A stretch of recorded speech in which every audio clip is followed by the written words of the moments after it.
Welcome everyone to Who Needs a Film Critic. I'm your host, William Yelton, and today we'll be talking about episode 2 of The White Lotus.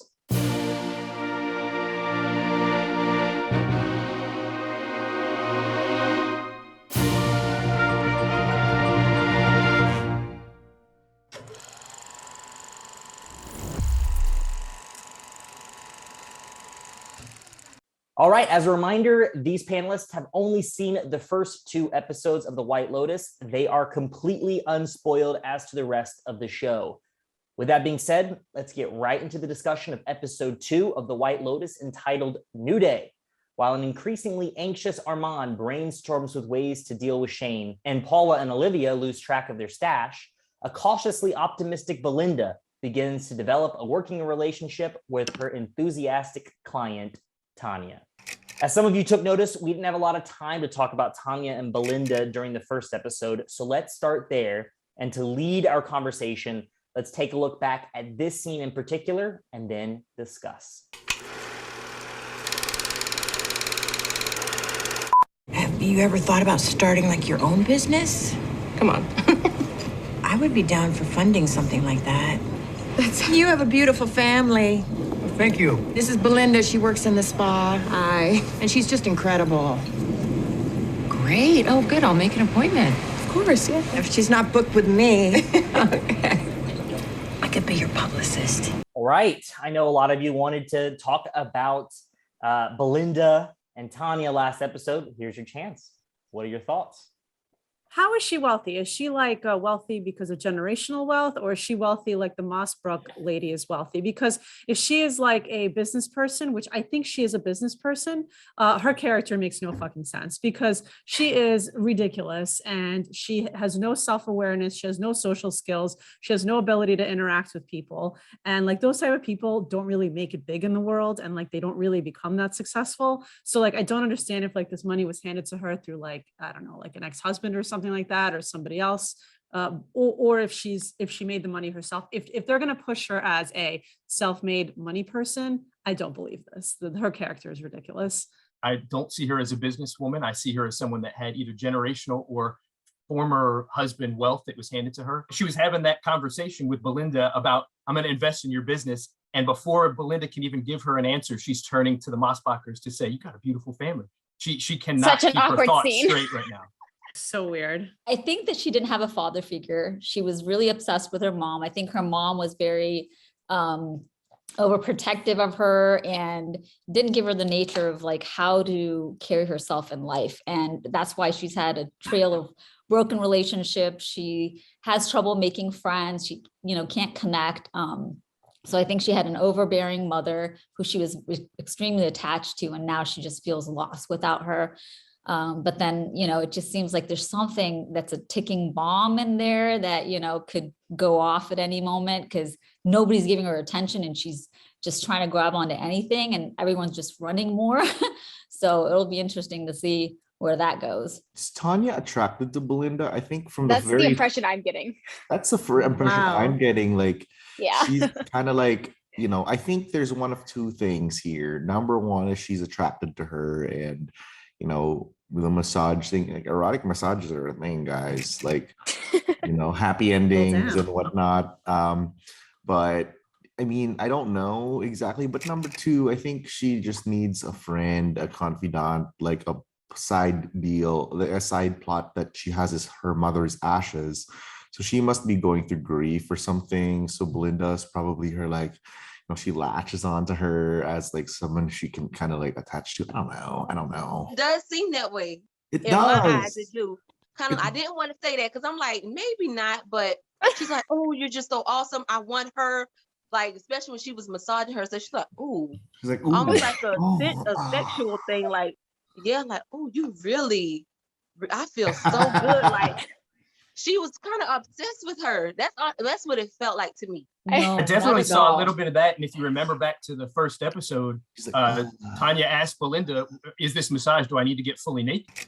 It was from the get-go that I felt like that was possibly being led on. So a hint. I think she just needs a friend. She wants anyone or anything that will give her attention. And then she, she's even like, I could use you. I was like, what? That's so disgusting. Like use you like a material, you know what I mean? Like an object. Like, no, I don't think she was, no, she just wants someone to give her some purpose in life. You know what I mean? Oh, I can help you and sponsor your business and be something for you. And so that you could need me and I could be special and feel important for you. I think she just wants that, you know, that kind of attraction, but not like any sexual. No, I didn't feel like it people at all. will say and do anything when they have a crush on someone. Like I do feel like they will do anything and drop everything for them. And especially she is coming from like a bad place in her life right now where she did just lose her mom. And people try to find, they try and find distractions. They try and find distractions, I think. And that's totally the vibe I got, was she likes her. And we could be totally reading into it, you know, too much, but going back to episode 1 again, there was a scene on the bed where Tonya grabs that pamphlet out of the drawer and it is like staring at the picture of Belinda. Yeah. I was really kind of getting a little bit of vibes there as well. So I'm more interested in, what do you think is Belinda's motivation here? Like, where do you think Belinda is coming from? I think the scene to me was very awkward. I didn't know, was Belinda appreciating the offer, or was she looking at it again like, oh, this is just another rich white person who thinks they can solve all my problems with money. You know, I saw Tonya here the same way that we view Shane, and Shane just thinking money's going to solve all. He's going to give money to his wife. It's going to fix all the problems. And I saw Tonya doing the same thing here. And we look at Tonya and we say, in this situation, oh, she's just being genuine. But when we see Shane doing it with his wife and saying, hey, you don't have to worry about money anymore. Your situation's improved, he comes across as the asshole. I don't think Belinda is really interested in hearing anything that she has to say. She's just entertaining her for the moment. But it's almost like Belinda's like, this lady is really embarrassing me. I am not looking for this attention.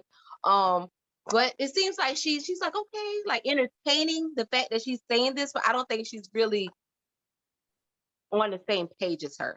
I'll say it like that. But she's kind of like one of those weird stalkers. That's how she's seeming at this point. Like, oh my goodness, I just love you. I got to tell everybody about you, without her even agreeing to wanting to be told. She's like, no. And she's going out her way like, no, I'm going to tell them. So I just thought that was a very weird scene. I mean, I don't get it. Is she like conning her, or is she just like actually becoming friends with her? I'm very confused. Like in the first episode, it seemed that she was straight up conning her. Like she's like, oh, I don't have any appointments. I don't have any openings. I don't have anything available. And then as she was like leaving, giving her like hundreds of dollars in tips, she's like, oh yes, you want an appointment today? On the phone talking to other people. So she like appears to be conning her. And like here, I don't know, she appears to be genuine, and I'm very confused where this relationship is going. I want to believe that she's conning her because that would make her more interesting. I find Belinda so interesting myself. You know, I'm seeing so many similarities with her and Armond. Just these people that work at the White Lotus, and their entire goal is to make people happy, take their burdens, make them feel comfortable. And we saw that scene early in this episode where Belinda is leaving the elevator and just exhausted, and she can't get in. Then she has to like pump Armond up to get the day going. And I'm seeing that she took this burden of the grief and the loss of her mother from Tonya, and she took it on. And I think that's what we're seeing, is we're seeing these characters that work there consistently being weighed down with everyone else's burdens as they help keep them happy. It's customer service at the end of the day. She works for the White Lotus, and the thrusts to keep these rich white people happy. Yeah, and if she says no to Tonya, I feel like she's gonna cut her off, right? Correct. She's like, okay, sure. She's the one who keeps consistently coming. Everybody wants the massage, the hand. She's the Reiki person, and she's like, this is the only customer. Well, not the only customer, but she's giving me big dollar bills. Like, I don't want to screw it up, and I don't want her to tattle on me and get me fired. So I better go to this dinner. I'll talk to Armond and see what I can do. All right, let's move on. Another set of characters in that scene that we just watched who was featured was the Mossbacher family. Last week, we spoke a lot on the daughter, the son, and the father, but we didn't dive that deep into Nicole Mossbacher. So I'd like to take a look at this scene, and then after the scene, we will discuss more about this character. Let's take a look.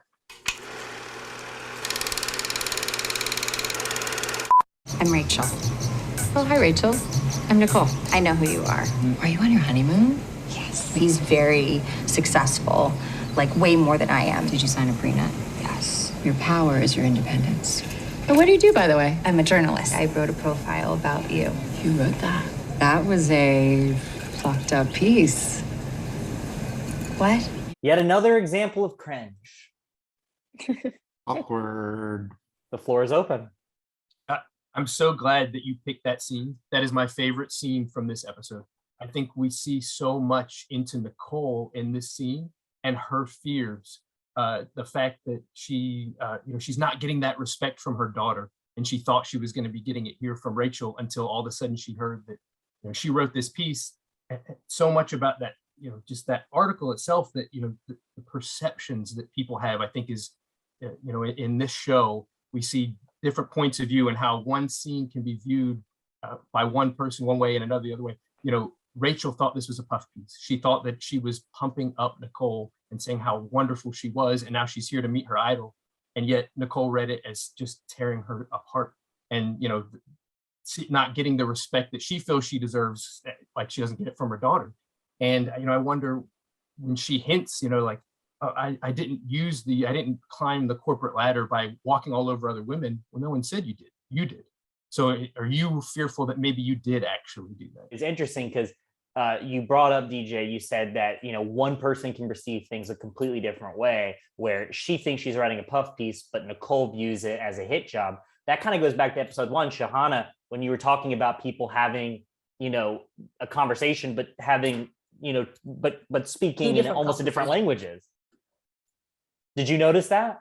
Yeah, I did. Like she kept saying that, I didn't ride the wave, and Rachel never said, no, I didn't mean that you rode the wave, or, to kind of cover it up. She's like, well, I'm sorry that you saw it that way, and she seemed genuinely confused, but it was just like, I was sitting there going, who's telling the truth? I don't know if Rachel is just coming here. Cause like, I just felt it was odd that she came there and just keeps telling everybody the same story. Like, I got, this rich guy, and I don't know if I'm going to lose myself. Give me advice. Like, she just wants that advice from everybody. And then she wrote this, article about woman empowerment, and, and then telling that she's riding the wave. So apparently she either wrote something like that, because if she didn't, she would have at least negated it, but she didn't. So I was just confused on, like, there's two different conversations going on, and no one's saying the other person, is like confirming the other person. So I was just like totally confused on the conversation that was going on. Figure your shit out. You don't need advice from like every single person on this island. You're probably like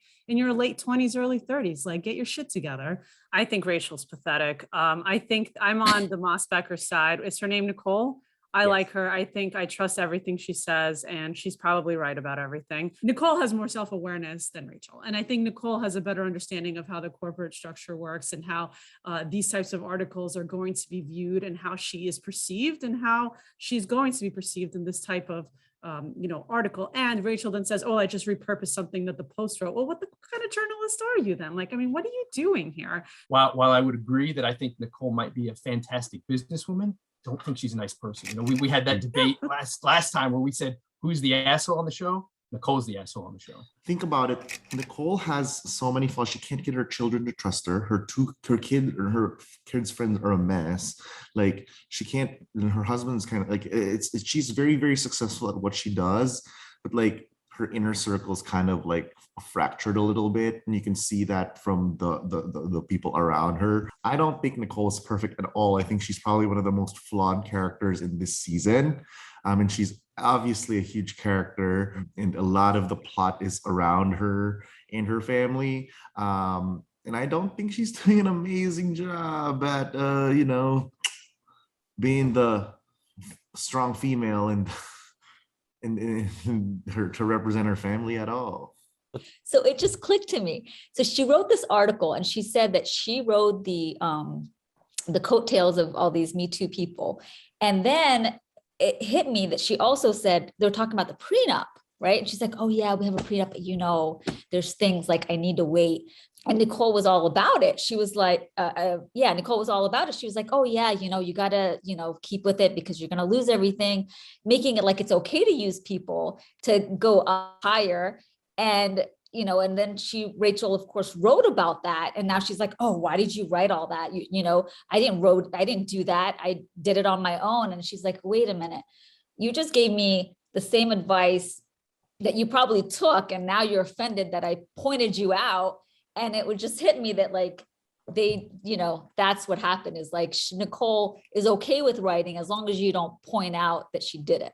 And now I think she's about to lose all respect from one of her biggest fans because of how she just shot her down like that. But I felt where Nicole was coming from, because sometimes people will write something about you or say something about you that you don't think is in a positive light. And they're like, no, I was trying to say, you're a good person, but she didn't see it that way. So she feels like Nicole looks at her as a loser. You don't know how to write articles. I did like you as being my number one fan, but now it's almost like I really don't want nothing to do with her. So Rachel, I think she's probably going to be a little depressed the rest of the trip. And maybe we'll find out, maybe she killed her. That's what I'm thinking now. Flash forward to the scene at dinner, and when they walk in, Nicole chooses to point out Rachel and doesn't mention anything about the poor article and how it tore her down, or she perceived that it tore her down. She says, "There's a fan." Again, riding She did say coattails. she's a terrible journalist, though. That's what she said. She's a terrible journalist. She did say terrible journalist, but she said she only wanted to point out that that's a fan. And I saw that as riding coattails, trying to pull herself up in her daughter's eyes. Look, there's a fan over there. Failed to mention anything how not only did she write a poor piece, in my opinion, on it, but she's no longer a fan, as we see Rachel whisper to her, her husband. She's such a bitch. These characters. All right, cool. All right, last scene of the night. Let's discuss this storyline. Hey! Girls! Left your... Thought the Germans were leaving Tuesday. We have our cleaning protocol. Oh my God, fuck your protocol. Fuck my ass! What? Some lady found this on the beach and gave it to me.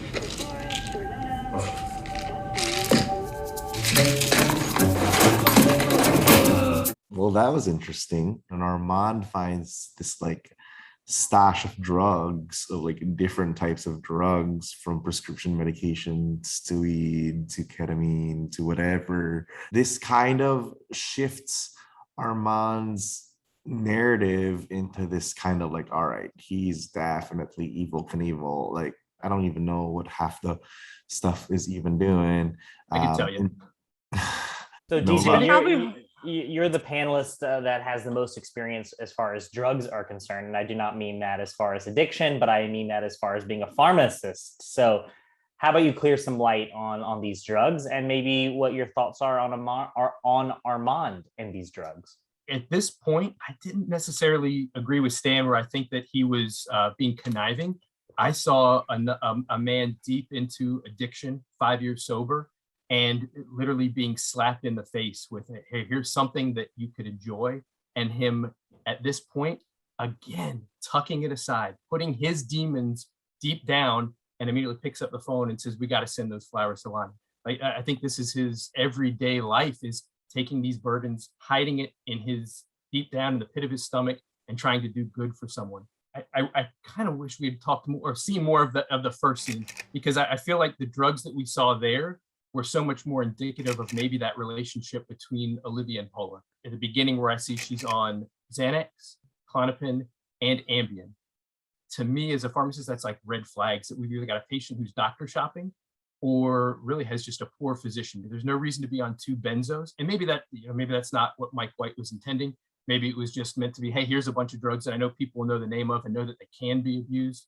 But as someone coming with a medical background in drugs, I saw that immediately as red flags that this girl likes to abuse drugs and is looking. So Paula would say, look, I have anxiety. I have all these other things. I have to take it in order for me to function. You're saying no reasonable pharmacist would prescribe all of those drugs. Or physician. No reasonable physician would prescribe 2 of those benzo. I mean, okay, there could be a possible, but yeah, why would you prescribe 2 as needed drugs that do the same and work the same way in the body? Possibly you could have had 1 for sleep, but then we admitted that she's on Ambien. So she's already got Ambien for sleep. So we've got 2 breakthrough anxiety medications. Again, she's either seeing 2 physicians or she's got a doctor who's willing to just give her whatever she wants. No, I think I mean, I'm on the same boat. Obviously, 2 benzodiazepines and then a zolpidem and whatever. Or you can't get that. No physician would ever write that down. I think she got it from the black market. And I'll argue with Stan that, I mean, I see physicians every day, and for whatever reason, whether they're just poor physicians or they've gotten into some kind of financial difficulty and are willing to just write whatever you want if you give them money, we turn people away every day that come in from the same physician for the cocktail for benzos with hypnotics, with opiates, and multiple benzos. You know, it's so a pharmacist can turn down even if someone hands you a slip, a prescription. Absolutely. You can still turn it down. Absolutely. My license is on the line, and I have to use, I mean, I went to school and became a doctor myself, you know, for 8 years. There's a reason, and I have to use my professional judgment. And if I don't think that this is going to benefit the patient, absolutely, I'll turn it down. While we're on the subject of these drugs, DJ and Stan, do you feel as if the scene in which the girls are out on the beach was, obviously I'm not saying have you done that drug yourself and experienced the symptoms, but from what you know about it, did the show present that high in a accurate way? The only problem I had is snorting ketamine would take a little more time for it to actually take effect. You inject it IV, it's going to take effect almost immediately. But other than that, no, I thought the scene was beautifully shot. You know, the way it's going to slow down and give you that out of body experience. Yes. I think that they were trying to, Mike was trying to show us with that scene. I thought it was brilliantly shot. I got my wisdom teeth out, and I remember being like, it's the same. It looked exactly the same. Like I was coming out all like doped up, and my eyes, everything was like spinning and in and out. It was all like that. It was awful, horrible. Never do it again. Ketamine, your DJ is right. It has this out of body experience. It's a classic textbook definition of ketamine. That you kind of like dissociate from your body. The keyword is dissociate. And they kind of like when they were like, and then obviously throw Tonya in there, and it would freak anyone out. Absolutely. I was gonna say, Anessa said it sounds terrifying, and while I agree, I think what's more terrifying is the buzzkill when you have a woman with her ashes that comes up to you and says, "Hey, can you help me out?"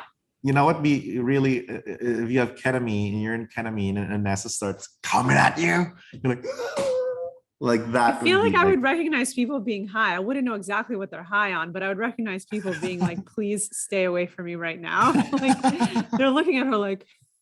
I agree with all of it. The only thing I disagree with was with Armond. It almost seemed more to me like he is he's kind of not crashing, but it seems like he's losing himself, like he's going crazy now. So I'm looking at it more as he's about to take these drugs and he wants to use them. That's why he didn't get back to them. Right. Like not him trying to protect these young ladies or he care. He just don't want them to get it, but more like I'm about to go and use it myself. Yeah, he's like, score. Look at this stash. That's what it felt like to me. Like, oh, look at all this stuff. This is like a candy bar right now. Like he's excited, especially if he was a past addict. It's hard. Yes. Having worked with and known addicts, I think it's a daily struggle, and I don't think it was necessarily Lonnie. I think it was it's a combination of just building up, and he's constantly trying to count those days, put this ahead behind him, and at some point, if you're not careful, that demo just sneak up. All right, there's only one thing left to do, and that is to review. Each of you has sent me your ratings for this episode, 1 to 5, 1 meaning you hated it, and 5 meaning you absolutely loved it. I have averaged all the numbers together, and it is time to reveal the results. Tonight, the panel has rated this episode of White Lotus as a 3.1, which puts this episode behind episode 1, which was at a 3.6. All right, so before we conclude tonight's discussion, let's just hear from a few people that either hated the episode, rated it a 1, or loved it, rated it episode 5. We had one person who rated it a 1. Who is it? Obviously, it's Anessa. Do we even need to ask? Your vote was obvious. I gave it a 2 because I think it was a little underwhelming with the character development. We didn't even touch on the dad not having cancer. I was like, yes, I didn't have cancer. I'm like, whatever.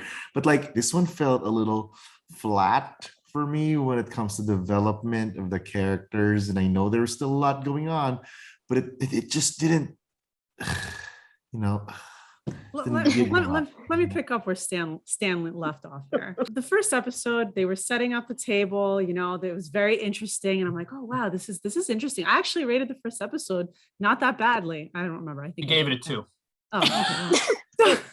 It's out of 5. DJ is keeping tabs. So I'm like, okay, this is interesting. All right. So they're setting the table. I'm getting ready to eat. I got my bib on because I'm a messy eater. I'm like, all right, let's go. I'm very interested.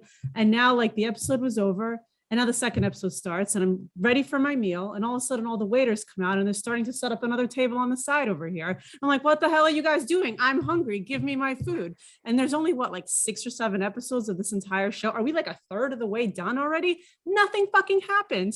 Like nothing happened. Is there a plot to this? Like, it's just like all set up. I think this entire show is just set up. And for me, that's exactly why I loved it. I did feel like that we were continuing to build these characters, and while I would agree, it seemed from those first opening 5 minutes of the first episode like we were looking at that murder mystery. To me, by the end of episode 2, it's not that at all. We're learning about these characters. We're learning about their struggles. We're learning about perceptions and how things can be viewed from different eyes. I loved how, for me, all of the people that I think could be in that casket are all still in play. So, you know, to me, that's interesting. I agree. I was like, I don't know. I love finding out more about the characters, and that's kind of what's going on right now. Even Rachel's husband, what's his name? He's a little too, he's a little too spicy for me. Like he's showing out. I know he's spoiled, but he's a little spicy. But I'm loving how these characters are coming together. That's what I'm loving about it right now. I gave it a 3 just for the details that it tried to give. I liked it a little bit better than the first one. But just because of like the cinematography, the drug scene and, more of the details, not the characters. Like I really don't care for them. I don't. I'm fine with characters I hate. I just want something to happen, right? Yeah. I don't want more character development. I want these characters to do something, and I want the think plot to there's be driven something- forward. It is only the second episode, so It's a third of the way done. That's my problem. All right, that concludes tonight's discussion on episode 2 of The White Lotus. Tune in next time to see what this panel thinks about episode 3. I would like to thank the panelists for giving me their insight tonight. And to the viewers watching at home, remember to like, share, and subscribe to the channel. We are also on the podcast app, so type "Who Needs a Film Critic" to get all the episodes downloaded straight to your phone. That's all for now. I'm William Yelton, signing off.